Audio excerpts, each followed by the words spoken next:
Hey, yani umenipigia simu muda sahihi. Hayupo, katoka kimeenda chooni. Kwani hata simpendi, amna bana, mimi simpendi yule. Nampenda wapi? Yani namvumilia tu, yani wemo.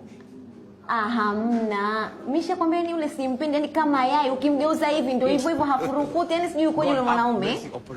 Nayavumilia mengi hivyo. Hivi mke wangu na kuonesha mapenzi ya dhati, leo hii unakuja kunichiti mimi kama yai nikiwepo kitandani sifurukuti. Hivi unavyofanya wewe unavyofanya wewe sio mapenzi. Kule mapenzi unanichiti. Lakini babe, mngeniuliza. Kuulize vipi sasa? Na kuona unaongea na simu alafu mimi nikuulize, still nikuulize. Unaona? Hamna hata mtu ninaongea naye. Si nilikwambia nataka kuigiza. Nafanya rehearsal tu mimi hapa. Kwani mimi naongea na mwanaume ndani ya nyumba yangu kweli? Bado sijawa hivyo mume wangu. Unaona simu ile pale ndio nilikuwa narekodia.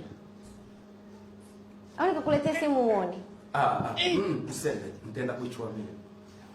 Sawa. Sawa. Sasa usio unajirekodi hivyo sipapendi, sawa?